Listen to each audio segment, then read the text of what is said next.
just the final touches getting the YouTube live stream up and running. Welcome.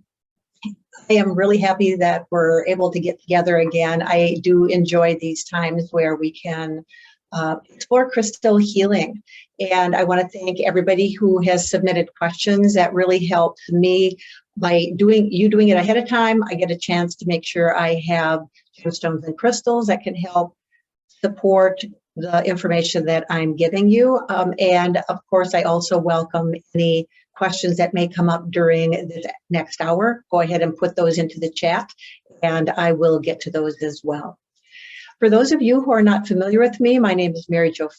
I am the owner of Fourth Dimension Healing in Stillwater, Minnesota. I offer energy healing courses as well as sessions. I offer mentoring.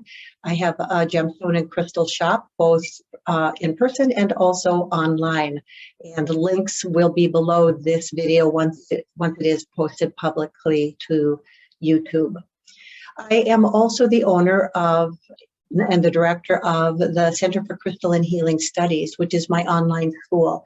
And I offer a wide variety of courses for you to explore. I have some mini courses that are free and also fee-based courses in the field and areas of energy healing and crystal healing. I also offer a crystal healer certification program as well. So go ahead and check those out. Again, the links will be below, and let me know if you have questions and if you're getting a sense that you'd like to start exploring energy and crystal healing in a deeper way. So tonight I have, as I mentioned, a number of questions that have been sent in, and I will do my very best to get through them. If for any reason your question did not get answered, I'll reach out to you individually, but I also will revisit that question next month. And speaking of next month, I'm just taking a peek at the date. I do this monthly, and I alternate between Wednesdays and Thursdays. So next month, it will be on Wednesday, June 15th, again, 6 to 7 p.m. Central. And you can always get links to both the Zoom and also the unlisted live stream for YouTube right on my webpage. So you can always seek out more information about that there. But one of the questions I'd like to start with, and I think it's a really great question, and it's a wonderful way to kind of start this conversation that we're having. And the question was asked to me about what do I mean when I'm talking about a cubic structure or an isometric structure, and what is that about? So before I answer that, I want to backtrack just a little bit to revisit. I'm going to take this piece of quartz. And I do reference quartz a fair amount in my other videos, and also I know that I have addressed it over the last couple of months during these crystal Q&As. But quartz is a hexagonal structured, that means internal molecular structured crystal, which means that the way the molecules all align, they kind of stack up together and form a six-sided crystal. A square stone is known as an isometric or a cubic structure, and I want to show you what that looks like. Now, pyrite is a cubic structured stone, and sometimes you can actually find pyrite in its natural form, in its cubic structure. So it's very obvious to us that this is cubic. This is another piece of pyrite, spherical. The naked eye would never know that this has an internal structure which is isometric, which is cubic. And so for me, the cubic shape, that isometric shape, is really, really important when it comes to bringing in stability and a sense of groundedness. I often will work with isometric gemstones and crystals. I'm going to show you some more. We're going to talk about them. And at the same time, work with a square grid so that we've got these geometric shapes, in this case, a square, that is going to be able to work with the same internal structure of the stone. There is nothing at all wrong with taking a stone of a different crystalline structure and working with it, in this case, on a grid that is square. However, I really want to help you understand that working with a grid shape that is consistent with the internal structure of the stone that you're working with can be kind of a marriage of both properties support each other in a really powerful way. I mentioned the pyrite. I'm going to set this grid aside. If you're curious about grids, I do have a video on my YouTube channel that addresses grids, and I actually have both a mini course and also a more intensive course related to crystal grids at my online school, the Center for Crystal and Healing Studies. Here is another piece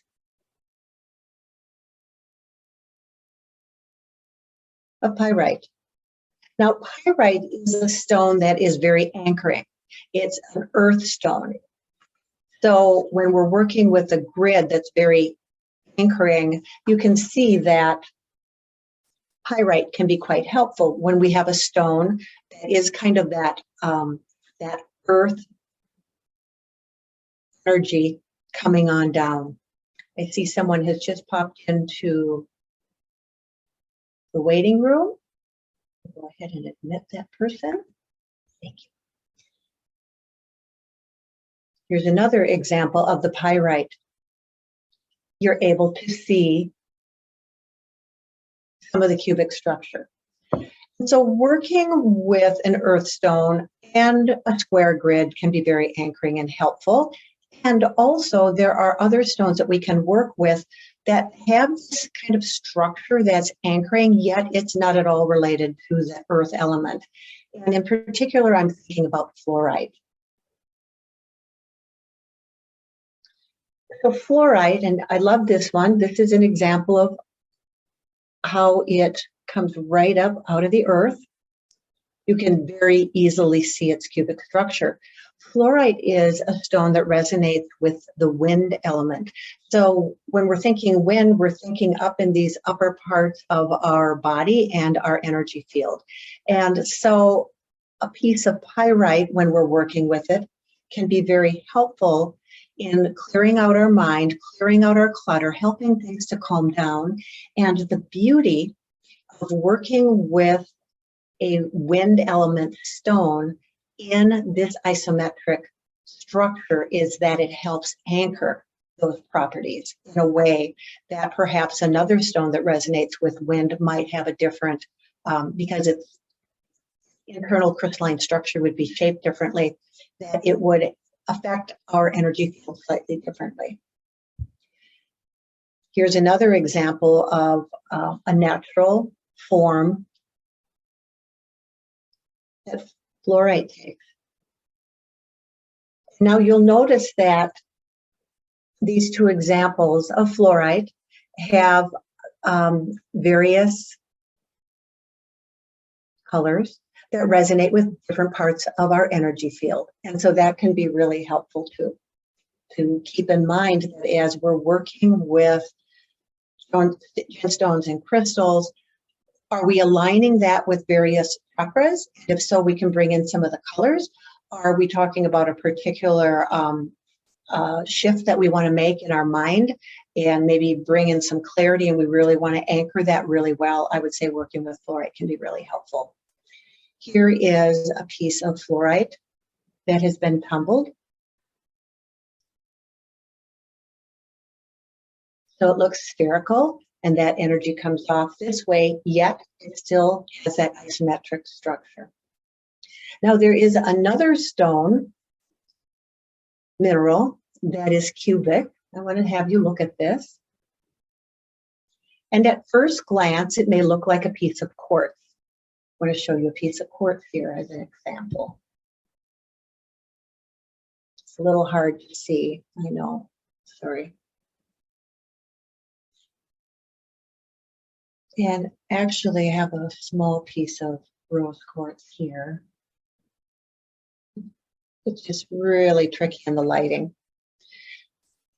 This particular stone is cubic structure, so it's going to have these same anchoring properties, and it's known as halite. It's also rock salt.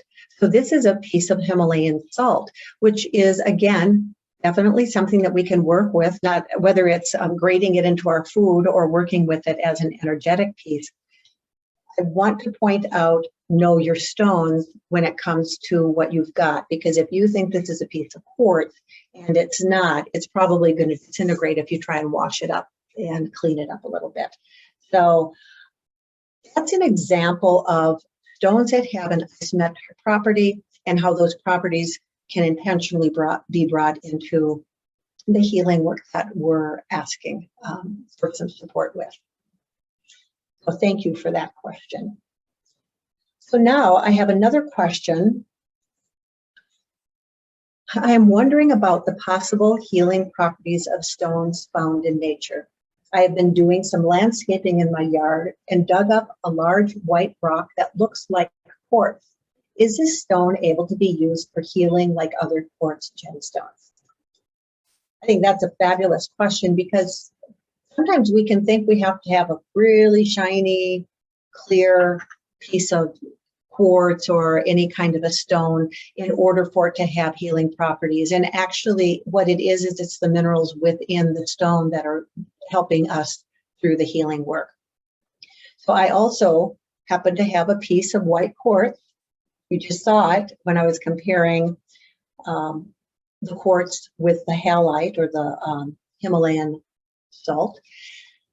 Quartz is extremely abundant throughout the world, and in fact, probably about 96 to 98% of the crust of the world is quartz, some form of silicon dioxide. So it is very abundant, and it is equally able to be worked with for healing purposes. And I have talked about how to work with gemstones and crystals, and I have a video about that, so I don't want to go into a lot of detail about it right now. But working with a piece of quartz, whether it's a clear point or whether it's a piece of white quartz, is going to bring the healing properties of the quartz into your energy field. And it's also going to be able to help you connect with the energies of quartz in general, but in each of these specifically, because although they're part of the same quartz family, they are individual crystals. Now, I love the question about finding rocks, and here is one of my favorite, and this is a piece of granite that I found outside. Granite is extremely grounding. It comes in so many varieties. There's feldspar and there is quartz. So again, work with the stones that you are attracted to. And if you are out in nature and kind of feel this connection with a particular stone or crystal, then go ahead and pick it up. And you'll get a sense as to whether or not that's a stone that you may want to work with on a regular basis. If it is within your yard, there is a sense that this is your space, so you can work with those stones.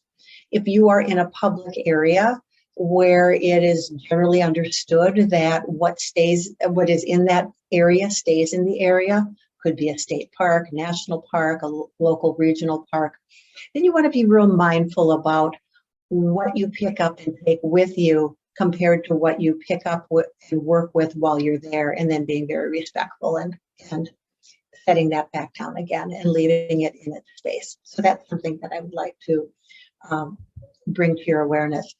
If you do have stones that you find in your yard or out and about that you're curious about and you'd really like to know more, feel free to snap a picture of it and text it or email it to me, and I'd be happy to take a look and see if I am able to help you have a better sense of what you're working with. I do that quite a bit. Here's a really good question, and in some ways actually just segues right off of the last question we addressed. This question says, In your attuning to your stones video, you suggest that we connect to our crystals by asking what they bring to us, how they will help support us, and how will they present themselves to us so we can tap into them. That's true. My question is, what do we as human beings bring to gemstones? How do we support stones? I want to be sure, I want to be in a more conscientious reciprocity with nature. So this question helps elevate my relationship to stones beyond a selfish consumer mindset. Thank you. That's a well thought out question, and one that brings me to the point of thinking about how do we work with stones in a really respectful way. And I touched on a little bit about we just don't pick up every stone we see in a national park or a state park and take it with us. That there's a certain amount of times when we just have to let those stones be where they are.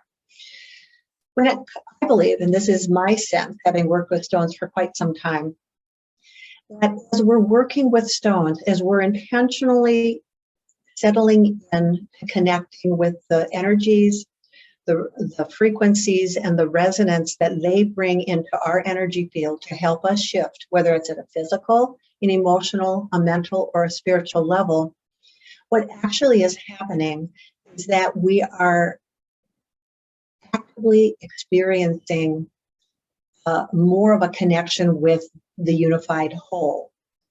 There is not anything in particular that a stone needs from us. I believe that as we connect with the stones, we really, really become very mindful about treating the environment well. We begin to recognize that there's a part of nature that's within us and that we are part of nature. And so there is this broader connection of our overall relationship with the earth. If working with a piece of quartz from your backyard and really getting to work with that helps us, helps you and helps me to begin to recognize that we have a responsibility to the planet, to caring for not just the rocks, but the leaves and the plants and the twigs and the insects and the critters and the ones that fly and the ones that swim. That, I believe, is the work that happens. We become less egocentric, less focused on me, and what I want, and we become more open to what is best. And so I find this beautiful stone. I'm walking at a local park. I want to take it, but the higher part of me says, oh, thank you for the time, and I set it back down. So I may not have answered the question the way this person would like, but I think basically stones change us. The more we work with them, the more we recognize that we're part of the natural world, and that ripples out. Great question. Okay, here's another one, and I get this one a lot too, so I'm glad it came up again. It says, what is the difference between clearing and cleansing crystals? What is the difference also about cleaning crystals? I've got to admit I'm a bit confused. So we have different issues here, and we're going to take a look. So first of all, this is a piece of selenite. 2 on the softness scale, hardness scale, so it's pretty soft. It'll get pretty mushy if you get it wet. Sometimes it can have a lot of dirt on it. In fact, a lot of stones, when you first find them, can have a lot of dirt on them. And you may want to get it cleaned up. So the first thing is you want to clean it, and you want to get it wet if you can, but sometimes you can't. Like this one I love, there's a little tricky to see probably, but there is an embedded piece of a different kind of mineral right in here. And while some people would want to chip that out and make this all totally white, I like it because it just has a lot of different character. But if this is full of sand and dirt, the only thing I'm probably going to do is maybe brush off the visible, maybe a soft brush, maybe a soft toothbrush or a paintbrush just to get off the sand. But there's so much of the story of the stone that's also part of the dirt that may be on your stone. So don't feel like you have to have a completely clean and pristine stone. There are times when you want to have really clean stones, and that has to do with if you've heard about putting stones in water to make gem waters or crystal waters. That's not something that I actually just am going to teach over a video. I do cover that quite extensively in a couple of my crystal classes, and if you're interested in that, you can reach out to me. But I'm talking about just cleaning the physical stone. So that's always something you can do. There are different levels of hardness for these stones. So selenite is about a 2, pretty soft. Quartz is about a 7, pretty hard. So getting this wet is not going to bother it. So it could be that that's what you'd like to do. So we want to get it physically clean. Then we want to cleanse the stone. Now, cleansing to me is about helping the stone reset its own electromagnetic frequency, its own resonance back to how it should be. There are several ways we can do that. The stone, actually, if left alone, it will just reset itself just fine. It may take a while, but it will.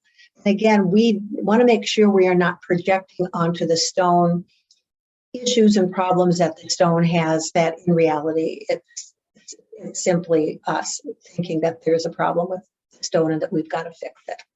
But let's say this stone I've been working with for personal healing. And let's say I've been really, really working through some hard stuff.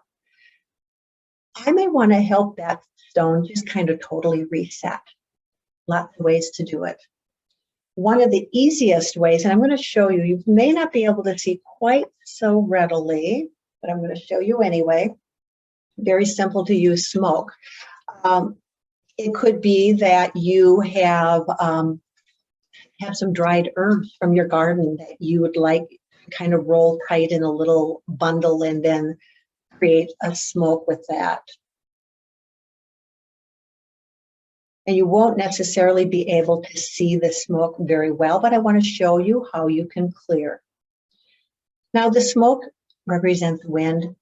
I like to find feathers in my yard. That represents wind too.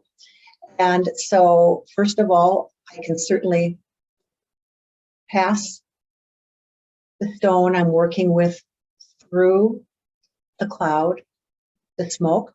I can use a feather, bringing in some wind into that.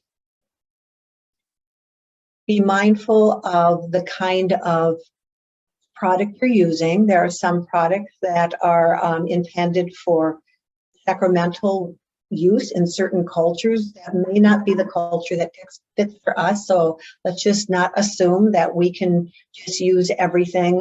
I would not presume to use particular herbs that come out of the Amazon rainforest that the shamans use, because I'm not a shaman that's been trained in that tradition. So always just kind of frame it that way a little bit.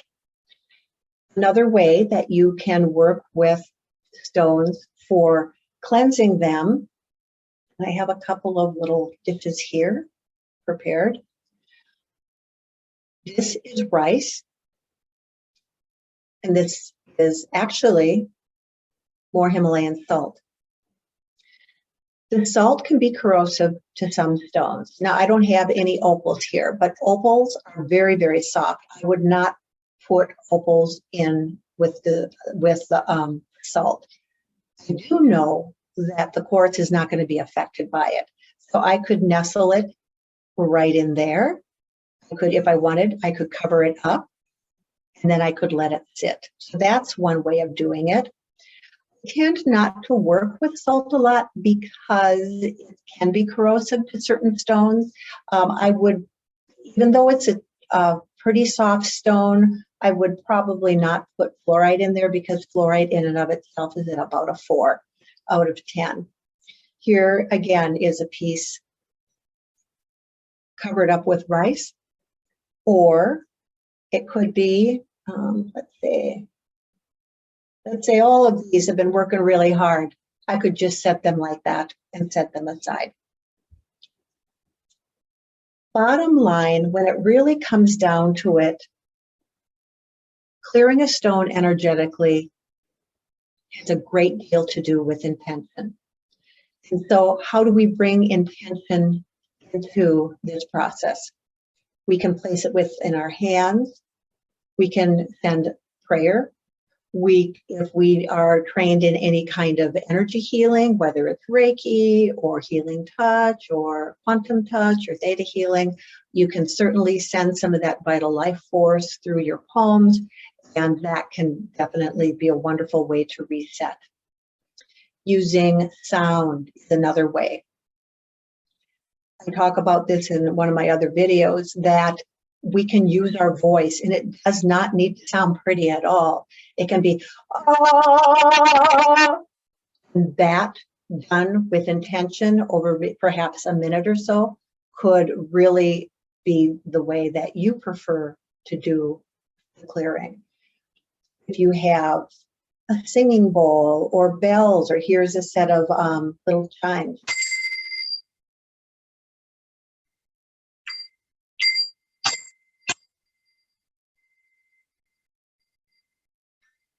When I work with chimes, I will, just as I did, I'll ding, ding, ding, until all of a sudden I'll get a sense that's enough. And then I just let the sound settle.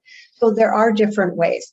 One thing is sometimes placing it in the sunlight or the moonlight. Those are beautiful ways. If you follow the moon cycle at the full moon or at the new moon, sometimes leaving it out for a full moon cycle can be very powerful. Some stones will be fading in the sunshine, so you want to make sure that if you're going to be having it outdoors in the sunlight, remember that UV light comes right through the clouds, so you may decide that it's going to be a cloudy day, and that's when you want to set it out. If your stone is hard enough to get wet, putting it out in a beautiful soft, gentle rain can be really cleansing.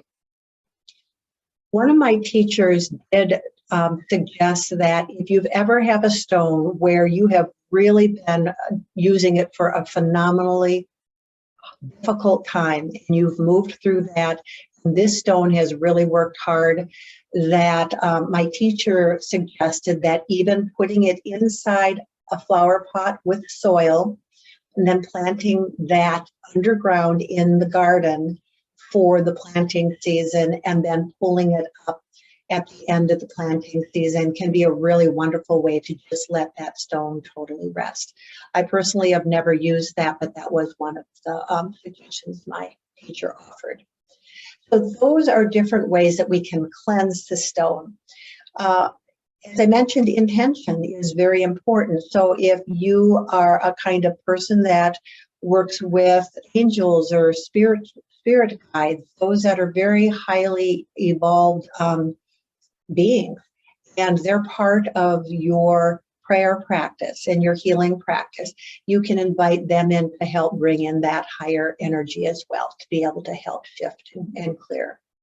So that talks about physically cleaning and about how to clear and cleanse the stones. And you can see why it can be confusing when we're not quite sure what it is that we're hearing, because there's so many different, somebody else just popped in. There are so many other ways to hear the same information. So when in doubt, please reach out to me and I'd be happy to help you sort your questions out. So here is another question, and I always have to tell you that each answer builds on the previous conversation that we had. So this question is, thank you for doing these monthly Q&A calls. Well, you're welcome. I really enjoy them. I'm learning so much. You have talked about different ways for clearing gemstones and crystals, and that's great. We just did that. But I also hear people talk about charging their stones when there is a full moon. Can you tell me what that means and why do they do it? All right, so I would say there are a couple of things going on here. You can cleanse a stone, just as I talked about, let's say during the full moon or out in the sun, to be able to help clear away debris. Now, the other piece really has more to do, I would say, with charging or programming a crystal. And the term programming is used pretty frequently, and it's a fairly common term to be used, but I like charging better. And if we think about what the word charge means, it really means to kind of set a task upon someone. Like, I charge you with this task. And so it's a going forth.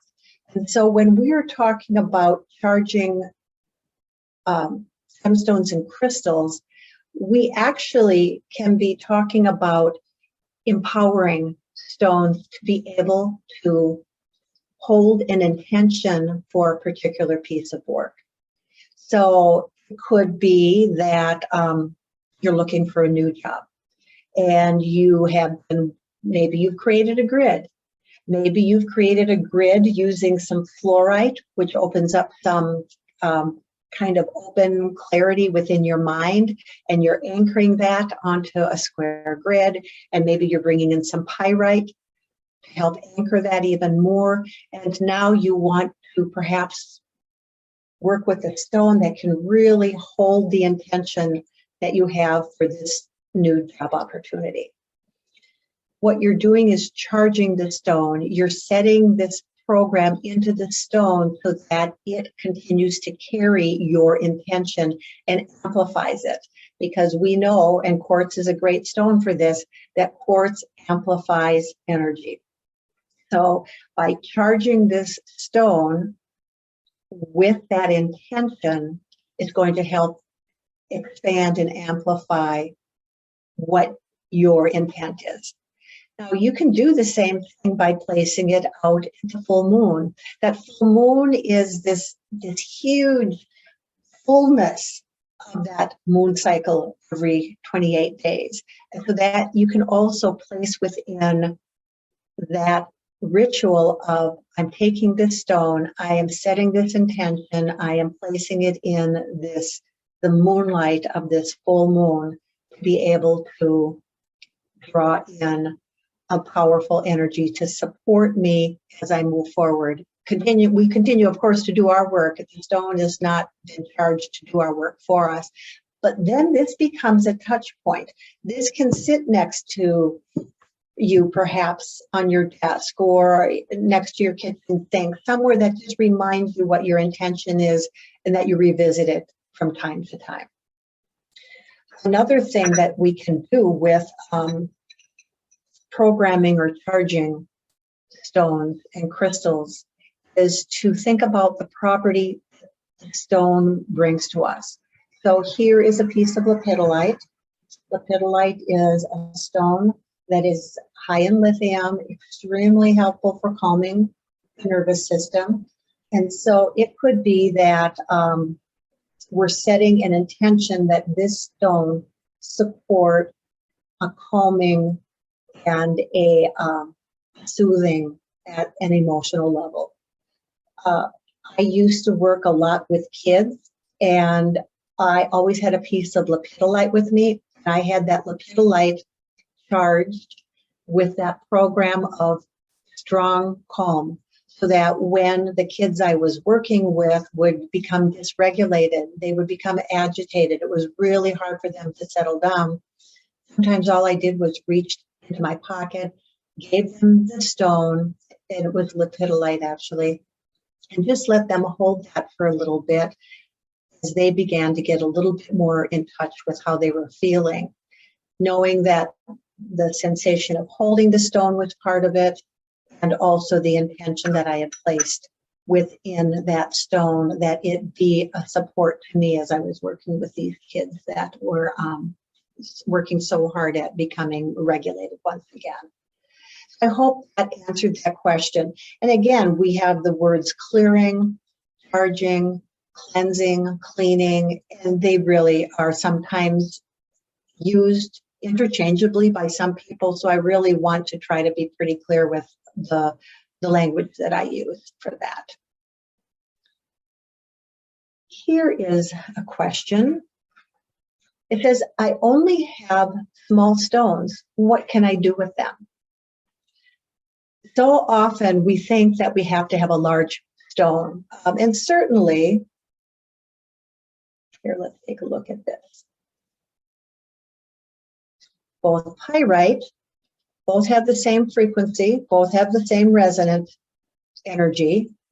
This one is going to be louder than this one. By sheer mass, it's going to be louder.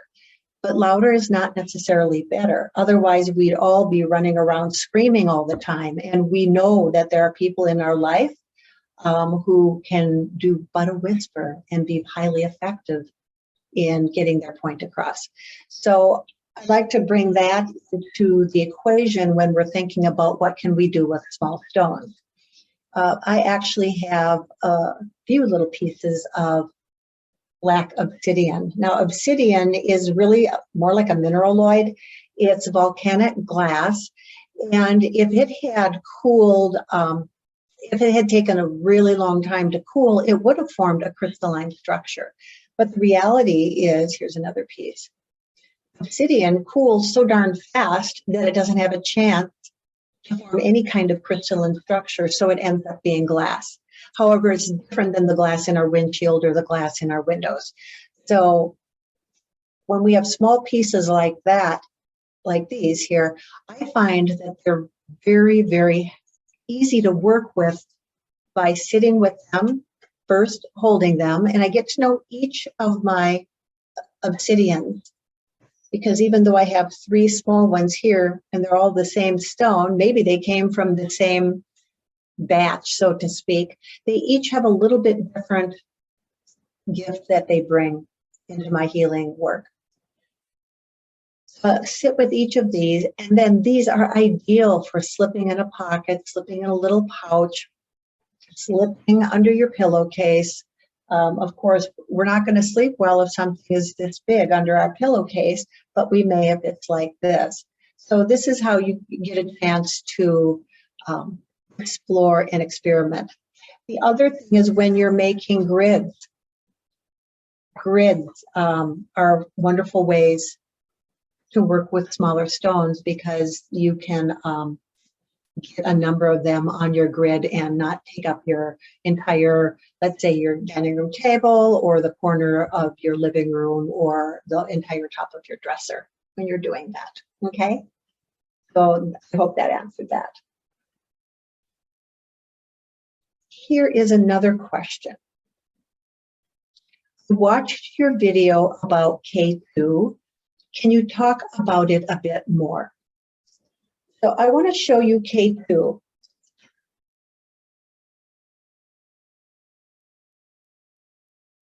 And this one's a little slippery. I don't want to drop it. So K2 has quartz, it has malachite, it has azurite. It is a stone that resonates with both earth element and storm element. And if you're new to my work, perhaps this is the first time you're tuning in, I would encourage you to go ahead and take a look at some of my videos that talk about the various elements. Earth, we talked about a bit before when we were talking about pyrite. It's that strong grounding, and it really connects with the physical body. Pyrite can be very helpful for bones, can be very helpful for head and headaches, migraines. It can be very helpful in giving us a sense of stronger energy, because those are some of the things that earth element can bring to us. The other thing that, because it's a storm element stone, it can be very helpful when we are working with energies related to transformation. So where I live here in Minnesota, we just had a bunch of hail. It looks pretty good out there right now, but we had a big storm move through. And so as that storm moves through, now the grass looks a little greener. There's a freshness in the air. There's water. There's the wind was flying around and all kinds of action was happening. And now there's the calm. So working with storm, and especially in this case with K2, we've got the storm and the earth really can help ground that transformational effect of the K2. K2 also is unique in that it supports all of the chakras. So root all the way up to the top of our head are going to be able to balance with this stone. Also, it helps to create this strong energy field around us. We have a vortex that comes out the top of our head, and we have a vortex that comes out below the bottom of our feet. And that is a toroidal type of energy vortex. And this K2 helps us hold that stronger energy field so that our chakras remain balanced for longer. Let's keep in mind, however, that human beings go in and out of balance all the time. It's atypical for us to be in balance for very long, and it makes a lot of sense when you think about the fact that your joints have fluid in them, and that synovial fluid has a different frequency compared to the bones, compared to your hair, compared to your skin or your heart or your kidneys or your liver. So every part of our body tends to have a little bit different energetic signature. And so working with gemstones and crystals is a great way to be able to bring some of these stabilizing properties from the minerals contained within the stones into our own energy field to be able to help our own energy field realign and balance so that the liver functions optimally, the kidneys function optimally, the feet and the bones and the skin and the brain function optimally. And they do that when they are all in energetic balance and cohesive. So that's an example of K2. Now, directional energy comes in different ways. You got the point from the quartz. You've got this roundness coming off this tumbled fluorite. Here we have a sphere. Set this aside. A sphere of K2. So this stone, if I meditate or pray or rest with it in my hand, I typically will have that a stone in my non-dominant hand. I'm right hand dominant, so I have it in my left. If you're left hand dominant, you may find it in your right. So just find what works, what feels right to you. This particular K2, because of its spherical shape, is going to be radiating out in all directions. So you can have a little stand. Sometimes I just use old rings just to hold the stone from rolling all around. And that could be in the center of your table. It could be in the center of a grid if you wanted to create a grid. And you don't have to have fancy little templates. I have them available. You can go to my shop if you want to download some, but you don't need those. What you're learning how to do more than anything is to trust your intuition and trust where is that inner healer of you inviting you. So it might be that you go, wow, I love this stone and I love the fact that it's round, because for me that round energy really helps me envision myself being surrounded in the transformational yet grounding energy of K2. Now here's another example of a tower of K2. Working with the directional energies that come up, straight up. So when this is resting, now these energies are drawing from the earth up. And if I have this within my energy field, let's say I want to work with it while I'm sitting in this chair, it is within about 3 feet of my physical body. So it is within my energy field. And now I can actually really be mindful of the fact that the earth connection is down and that more upward spiritual heavenly point is up, and I've got that energy moving up very intentionally and then coming back down again. When I'm looking at this stone in particular, you will notice that it is very precise. This has been shaped by hand. A human being has gone in here and cut and polished this to make this natural, or not natural, man-made shape. Back to our quartz. This is natural. This is how it came out of the earth, probably polished up and cleaned up a little bit to get some of the extra soil off of it. Both have directional energies. In my experience, it really doesn't matter if it's natural point or if it's been hand-shaped. Okay, that's my experience. So if you have hand-shaped and man-made points compared to natural, find out for yourself, because really it comes down to you finding out for yourself what works. I have one other piece of K2 I wanted to show you, and this is a palm stone. So again, we've got this man-made shape because it sure did not come out of the earth this way. And this is the sort that can be very soothing. Palm stones sometimes can slip into pockets really nicely. They're actually, even though it's pretty solid, it reminds me of granite. It's not super bulky, so it could be something that you could easily put in a pocket and walk around with if you wanted to. So it comes in different shapes and availability.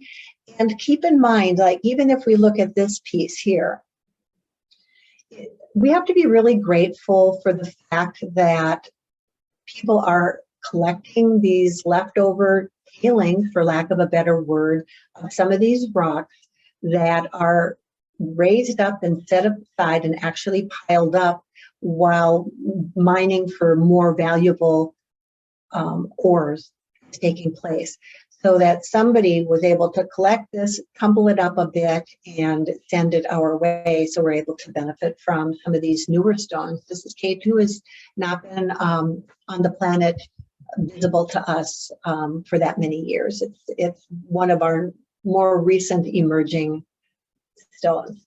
So I hope that answered that question about the K2. Now, I had another question that in some ways I think can really build upon what we've been talking about. Just moving a couple of my things over here. And actually, it's not complicated, but there are pieces to it. So I want to make sure I'm addressing all the pieces here. Hi, Mary Jo. My young daughter, who is in elementary school, is fascinated with gemstones and crystals. At this time, she is most interested in their colors and shapes, but I want her to help understand the energy qualities of stones too.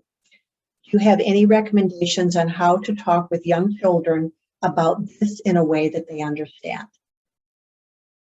Beautiful question. And yay for that little girl. So one of my thoughts is we're going to always want to build upon what the kids bring to us, because they're probably actually more intuitive than we are. They get it more than we are. And so they may pick up a stone and see a lot more than we do when simply holding it and noticing it, because our adult minds are pretty full, and children, especially young children, have much more freedom within their mind and step into that mystery and that mystical space that sometimes is really helpful when we're working with stones. So I love that right now she's interested in colors, because the colors, an easy segue into working with stones and for healing purposes with kids, is to let them pick the stones they're attracted to. And then as you learn about the human energy field, perhaps you start becoming a little bit more familiar with the energy centers, also known as chakras. Then what they mean, like earth grounding has to do with that bottom root energy center. And the heart space is about love and kindness. And then you start noticing which colors the kids are attracted to. And kids are super great at saying, nope, not this one. This is the one. And they'll do it that fast. They just have this sense about that. So you by doing that And by working with some of the shape pieces that we were even talking about, round emanating out, having these points can be directional, can be really helpful. So one of the things I would say when working with kids, we can talk about amplification. So we've got the quartz being an amplifier. Well, that's a really big word for kids, especially little kids. We can talk about it can make us stronger. So perhaps you have your child or your grandchild or the neighbor kid, whoever it is, think about maybe feeling happy. And so they kind of get in touch with that feeling of happiness. Then you have them hold a stone, and then just have them hold a stone and concentrate on feeling happy. And then ask them, what did they notice when they were holding the stone? They may very likely tell you they felt happier. And it's the amplification that is helping support that. Another thing that we can talk about, and it really, we just talked about it with programming and charging crystals, right? We have here was that lepidolite that we could charge with a sense of calm and emotional support, and just really helping to just ease the worry. So that's like, we're talking about charging. What we could do for kids is talk about how the stone can store energy. And so we can, again, have them practice that. They can think about joy or silliness. Or maybe they have a puppy that's kind of sick, and then they can talk about putting love into that stone. But first they start with feeling it themselves, and then they get a chance to hold the stone, and they're able to amplify or make stronger that energy. And then they're able to store that energy within the stone. So those are some words that you could use to make stronger and to store. And then the other thing we could talk about with directional energy, right? We could talk about how to kind of send or transfer that energy. So let me think. Here's a good one. Let's just use the selenite. Selenite, 2 ends, nothing fancy and pointed. We could have the kids hold it. We could think about, what do they want to send to that puppy? Or maybe they have a friend, with COVID, oh my goodness, we have a lot of kids who have classmates and teachers and other people in their schools that have had to be home for a few days. So maybe if that's a real worry to the child, you could just have them fill this with what they think that person would want. Maybe they have a grandma or grandpa who's not feeling very well, and they could think, well, I want them to feel happy and I want them to laugh a little. So we can teach them, the kids, how to really kind of make the stone stronger and to store it and then to send it or transfer it. And if you have a stone with ends, you can actually teach them how they can kind of just imagine they're pointing it, have them close their eyes, and maybe they can draw a circle around the image of their puppy or their grandma or their teacher or whoever. Or maybe they see themselves just pointing it. Or maybe if it's a round stone, maybe they see themselves then handing that stone so that their teacher is now holding that stone. And the kids can do this so easily because it's play and it's imagination. And we're the ones that get hiccuped every time we start imagining. So we're learning to let go of that sense of control, that sense of what's logical, and we're setting that aside, and we're actually slipping back into the playfulness. So that while this question is about the kids, we're the kids. We're the ones that are touching back into our own inner child, that playfulness, that free, liberated place, that it's a little bit tougher for us as adults. So I hope that helps answer some of that, because kids really want to know, how can they share their love? How can they share their happiness? And sometimes they need it for themselves. I'm not wanting to miss that. I mean, it's sometimes a little dicey for kids, so that they can learn that they can have a stone that can understand them. And when I work with kids in my healing practice, I very often, especially the little ones, the parents will ask, well, how would you do a Reiki or energy healing session? My little one won't lay on the table. I go, oh, no, we don't use the table. I said, I get out my big multicolored hula hoop and I put a bunch of stones in the center, and the kids sit in there and they play with their stones. And then from there, I'm working with them energetically and through crystal healing, following their lead. And so I guess when it comes to working with kids, we can follow their lead and not let our analytical, gee, I want to explain everything to them properly, set that aside and just have fun. So I hope that that's a way to look at that question a little bit more.